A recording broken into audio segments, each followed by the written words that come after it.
Hey everyone, and welcome back to English Unleashed. I'm Tom. And I'm Sarah. Thanks for joining us again.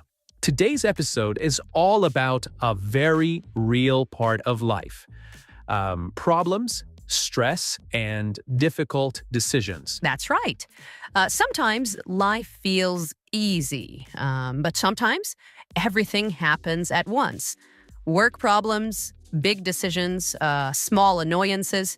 It can feel like a lot. And today, we're going to show you the English you need to talk about those moments. Here is how today's episode will work.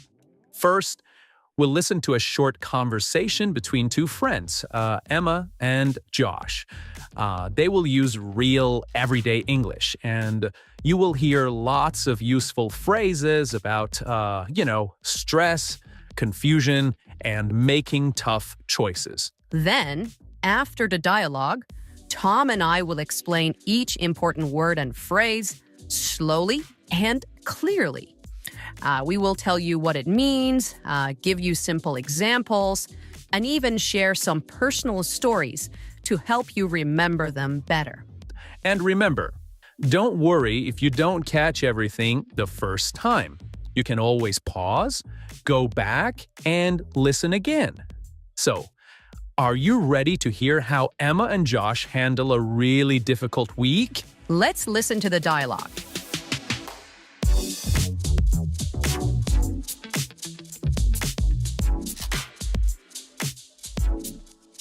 Josh, honestly, my brain is a total mess today. I feel like I'm in a muddle. Nothing is clear in my head. Everything feels mixed up. Oh no, Emma. What's happened?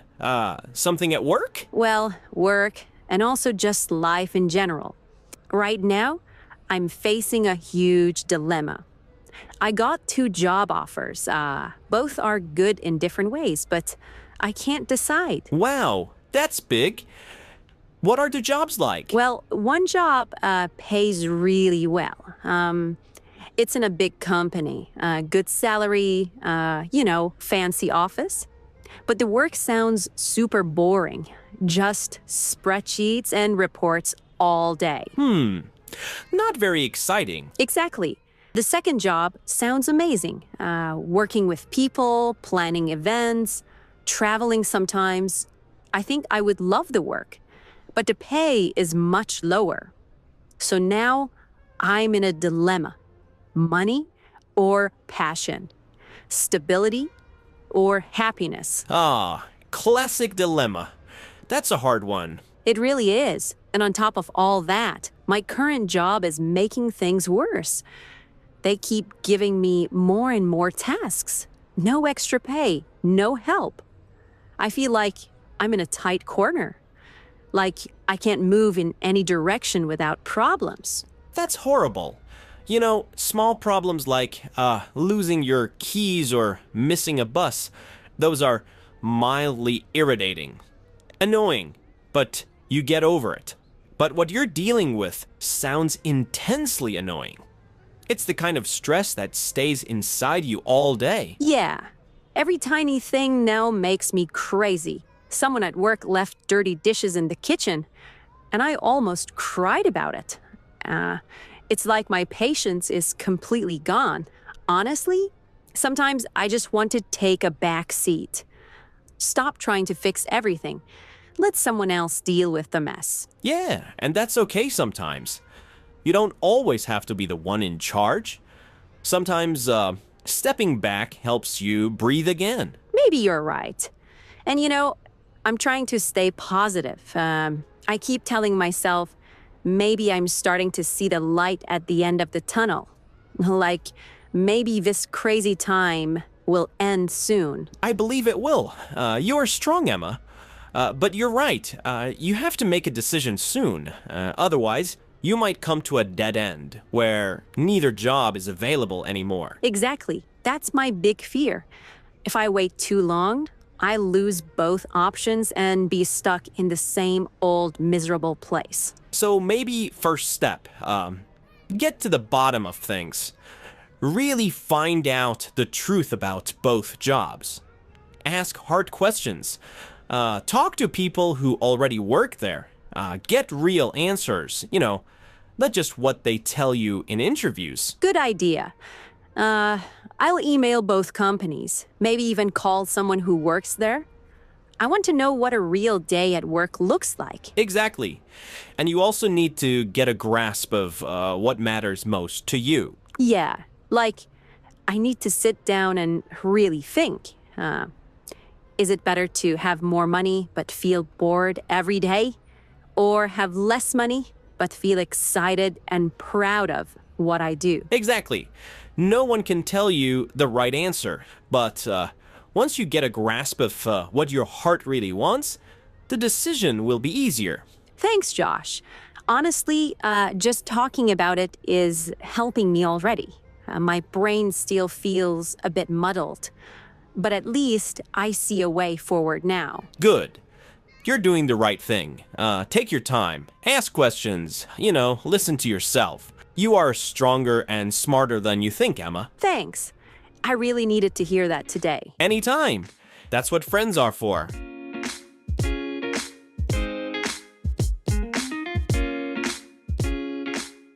Poor Emma.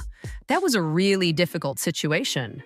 She had so much stress and so many big decisions to make. But it's great because we heard lots of useful phrases in that short conversation. Exactly.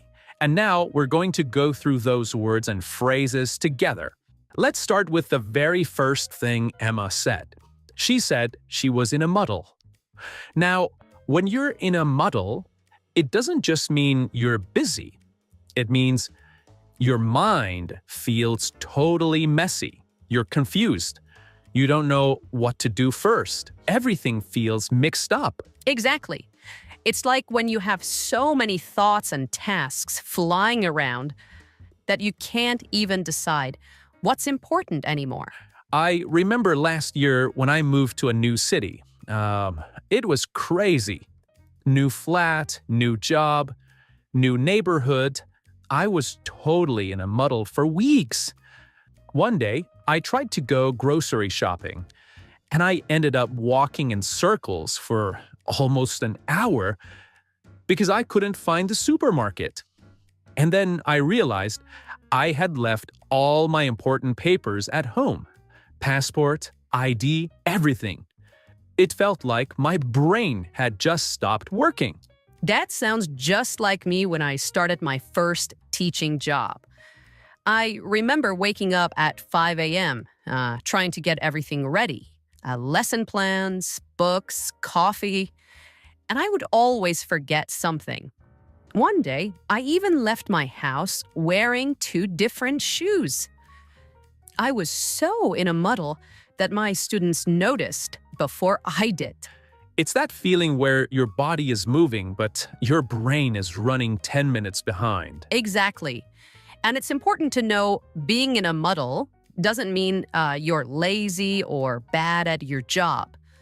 It just means life has given you too much at once, and your mind needs time to catch up. Yeah, it happens to everyone.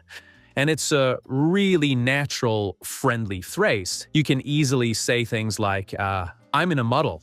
I don't know where to start. Or, she's in a muddle because she has 5 deadlines this week. It's a little funny sometimes when you say it about yourself or friends. Absolutely. And it's a lot nicer than just saying, I'm confused. It shows that you're overwhelmed, but in a way that people can understand and even smile about.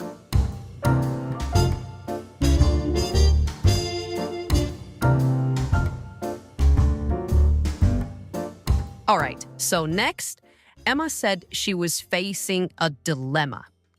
Now, let's slow down a little there. A dilemma is when you have 2 choices, but neither one is easy. It's not like you have one good choice and one bad choice.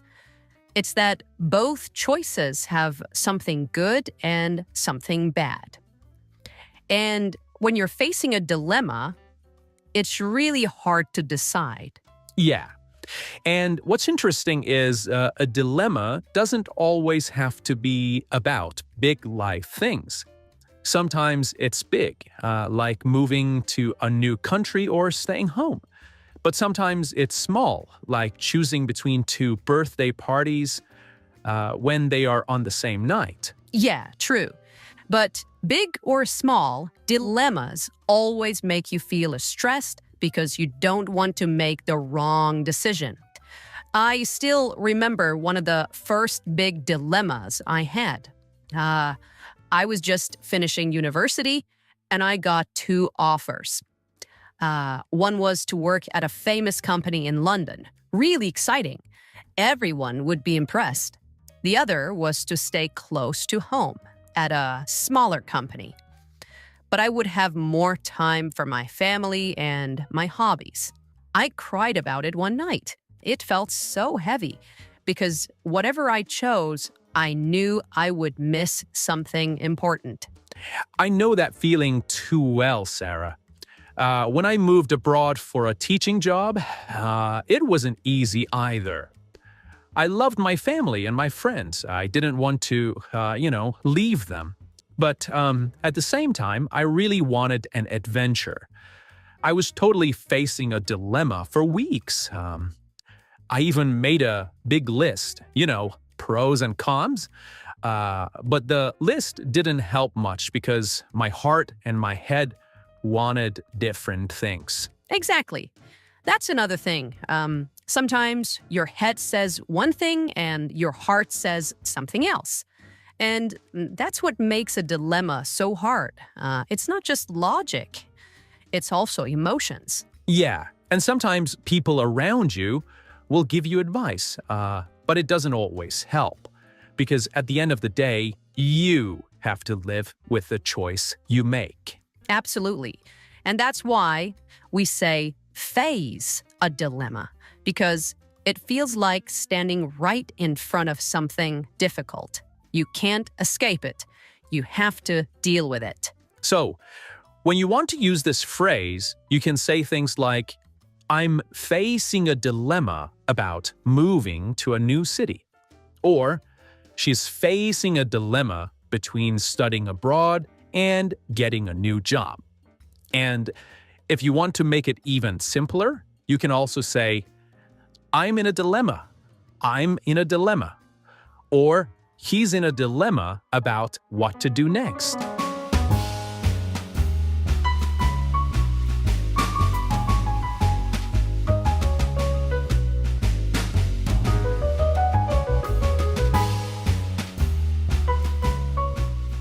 All right. Next, Emma said she was in a tight corner.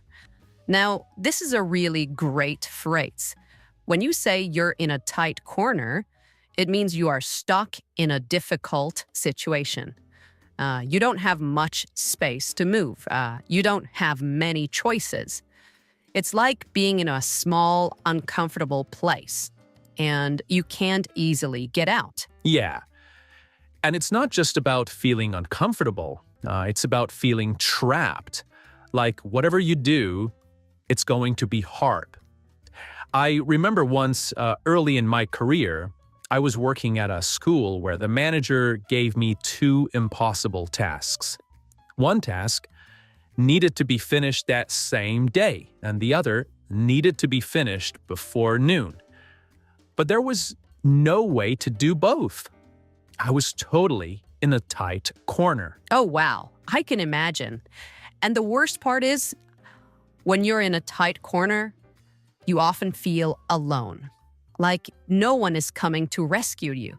You have to figure it out by yourself. Exactly. And sometimes it's not even about work. I remember when I was younger, I borrowed my friend's bike and I accidentally scratched it. Not a big scratch, but still, it was noticeable. I didn't have enough money to fix it, and I felt terrible. I was in a tight corner. Do I tell him right away and risk him getting angry? Or wait, save up money quietly, and fix it without telling him? Neither choice felt good. I had something like that too. Once I promised two different friends that I would help them without checking my calendar first. Then I realized both of them needed me at the same time, same day. I couldn't be in two places at once. I felt trapped and guilty. It was definitely being in a tight corner. And that's the thing. When you're in a tight corner, you usually feel stressed, guilty, and pressured all at once. It's not fun, but it happens to everyone. Yeah, and it's such a useful phrase to describe that feeling. Here are some examples you can use in your life. I'm in a tight corner at work. I have 2 deadlines today. He was in a tight corner after losing his passport abroad. And here is another one. She is in a tight corner because she promised too much to too many people. And you don't even have to explain everything. Sometimes just saying, I'm in a tight corner, helps people understand that you need a little patience or support. Absolutely. It's a simple but powerful way to ask for understanding when life feels really difficult.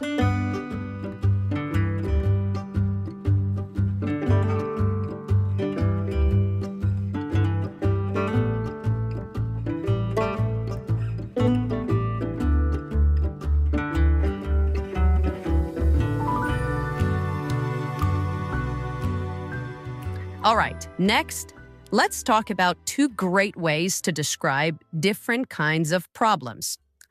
Mildly irritating and intensely annoying. So first, mildly irritating. This means something is a little bit annoying. It's not a big problem. It bothers you, but you can still smile or move on easily. Exactly. Like when you spill a little bit of coffee on your shirt right before work, or when the bus is late by 5 minutes.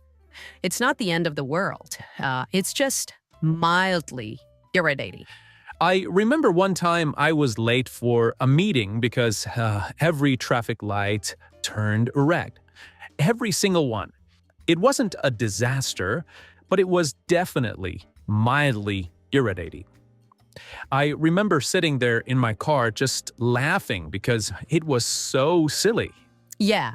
Or like when your phone battery dies just before you take a perfect photo. Not a huge problem, just enough to make you sigh and say, oh, come on. Exactly.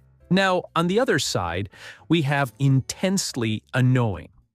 And this means something that really makes you angry or very, very frustrated. Yeah, intensely annoying is when a small thing keeps happening again and again, or when it feels personal, like it's attacking your peace of mind. For example, once I lived in an apartment building. My upstairs neighbor played really loud music at 2 in the morning, every night for a week. At first, it was just mildly irritating, but after the 3rd night, it became intensely annoying. I couldn't sleep. I was so angry. I actually bought earplugs. Oh no, I had something like that too. When I lived in a shared house at university, one of my housemates used to leave dirty dishes in the sink for days. At first, I thought, okay, maybe he's busy. But after a week, oh my goodness, it was intensely annoying. Every time I wanted to cook, there was no space because of his mess. Yeah, that's the kind of thing that moves from a little problem to this is driving me crazy.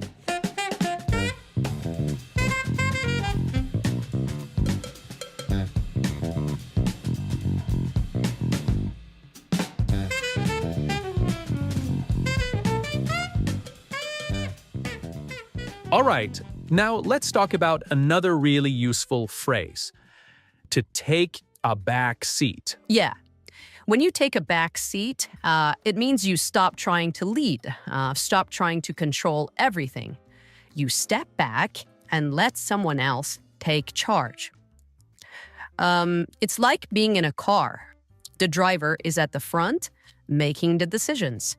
If you take a back seat, you're just sitting and watching, not driving. Exactly. And sometimes it's not because you're lazy or you don't care. It's because you're tired or you feel like someone else can handle it better for a while. And that's okay. Totally. I remember when I was planning a big family party a few years ago. At first, I was trying to organize everything: the food, the decorations, the music, even the parking. It got so stressful that I couldn't enjoy anything. So one day I said, and that's it. I'm going to take a back seat. And I just helped where they needed me. And honestly, the party was better because I wasn't trying to control everything. I love that. I had something similar too. When I was working on a big group project at university, at first I tried to manage the whole thing. When we were meeting, writing emails, all of it. But it got too much. I was stressed. I was cranky. And the team wasn't happy either. So I decided to take a back seat for a while. I let someone else lead the next meeting. I still helped, but I wasn't the boss anymore. And you know what? Everything went more smoothly after that. So when you use this phrase, it's a way to say, I'm letting others lead now. Or I'm giving myself a little rest from making all the big decisions.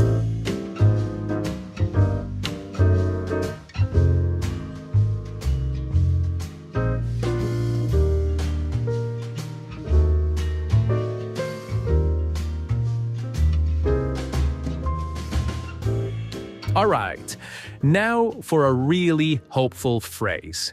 See the light at the end of the tunnel. Yeah, I love this one.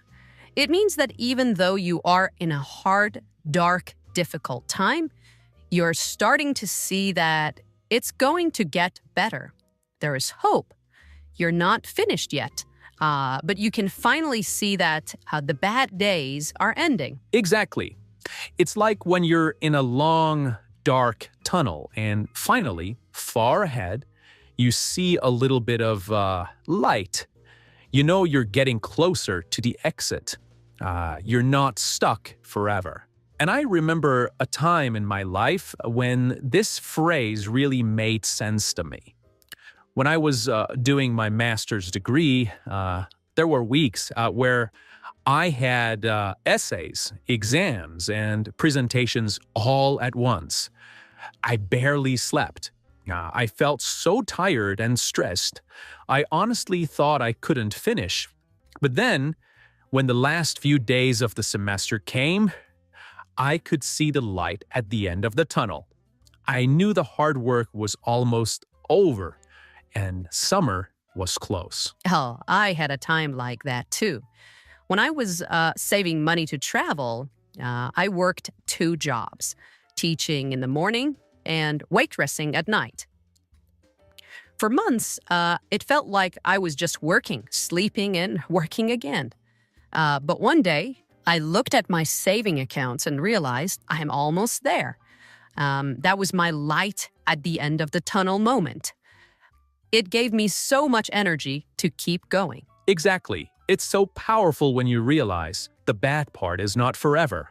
There is an end, and it's coming closer every day. So when you want to use this phrase, you can say things like, after months of job hunting, I finally got an interview. I can see the light at the end of the tunnel. Or, the house repairs are almost done. There is light at the end of the tunnel. It's your turn, Tom. Yeah. It's been a tough year, but I know I feel like I'm seeing the light at the end of the tunnel. It's such a positive way to talk about tough situations. It reminds you, don't give up. Good things are coming.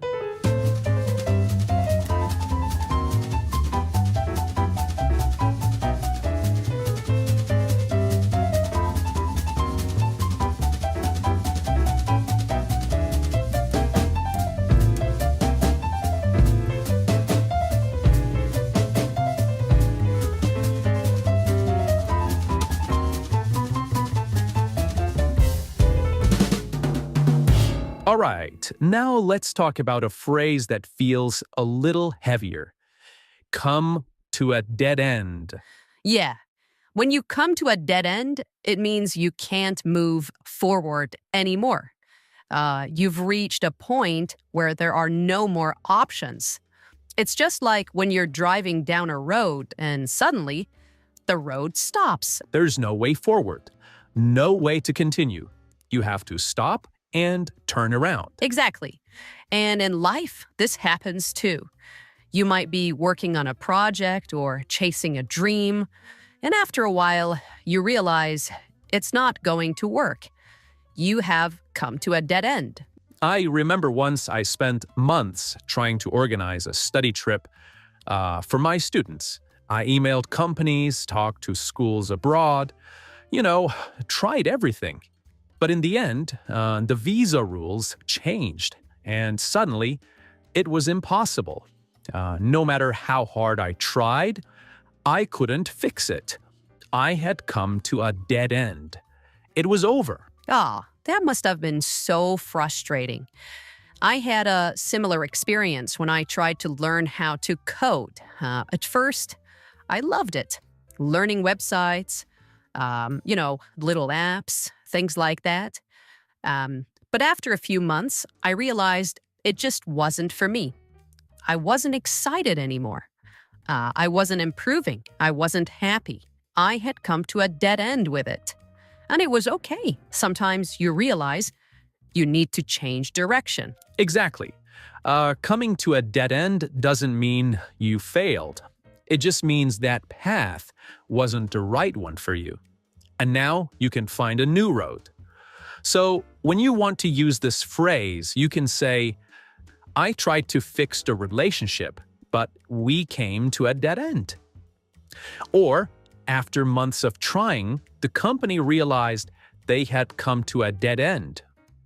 Or, sometimes, you have to accept when a project has reached a dead end. It's a little sad when it happens. But it's also a new beginning. A dead end means it's time to look for a new path.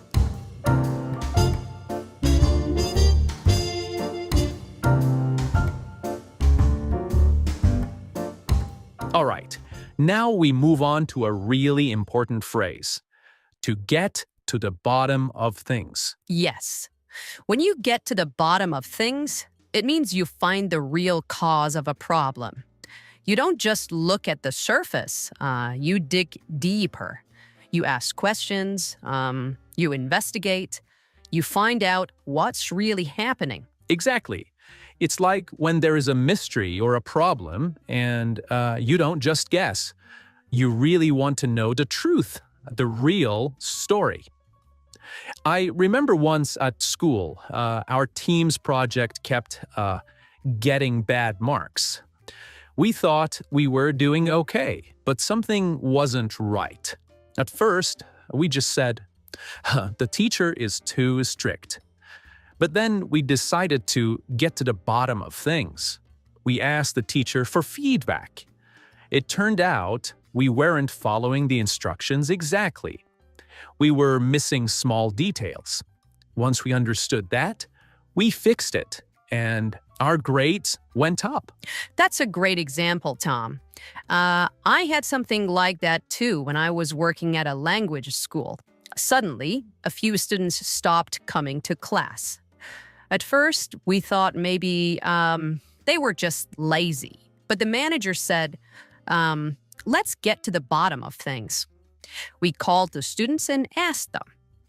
It turned out the problem was with the bus schedule. The bus times had changed, and it was hard for them to get to school. Once we knew that, we helped organize carpooling, and the students came back. See? If we had just guessed, we would have blamed the wrong thing. But by getting to the bottom of things, we found the real answer. Exactly. So you can use this phrase anytime you want to say, I'm not just guessing. I'm finding the truth.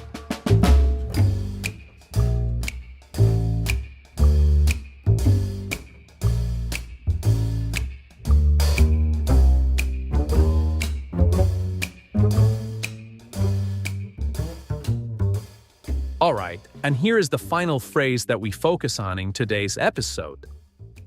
To get a grasp. Now, when we say we need to get a grasp on something, it means we want to really understand it. Not just a little bit, but properly, clearly, fully.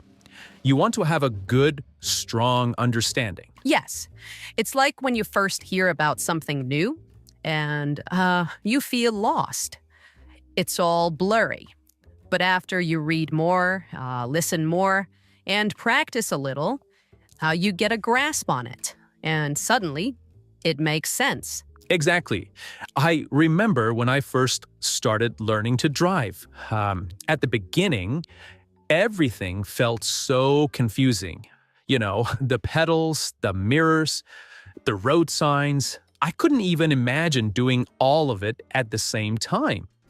But after a few weeks of practice, it started to click. I started to get a grasp on driving, and I thought, okay, I can actually do this. Oh, that's such a good example, Tom. I had something like that when I first learned how to teach English grammar. In the beginning, it was so hard. All the rules, the tenses, the exceptions, it felt impossible. I could copy the rules from the book, but I didn't really understand them. It wasn't until I actually started teaching real students, answering real questions, that I finally got a grasp of it. And it felt amazing. I felt confident for the first time. Yeah, it's that moment where your brain says, now I understand. It doesn't feel heavy anymore. It feels lighter. Exactly. And getting a grasp doesn't happen in one day. Sometimes it takes days, weeks, even months. And that's totally normal. Yeah, and it's so important not to give up. Because at first, everything feels difficult. But little by little, you get a grasp. You start to feel stronger and more in control. So, how can you use this phrase in daily life? Well, you can say things like, I'm still trying to get a grasp on my new job. Or, it took me a while, but I finally got a grasp of Spanish grammar. Or, he needs to get a grasp of the basics before moving to harder topics. Exactly. So remember, when you get a grasp, you move from confusion to clarity, from feeling lost to feeling strong and sure. And that brings us to the end of today's episode. We really hope you enjoyed exploring all these powerful expressions. Thanks for being with us. And until next time, keep practicing, keep smiling, and keep learning. This has been English Unleashed. Your space to grow with real, natural English. See you next time. Bye for now.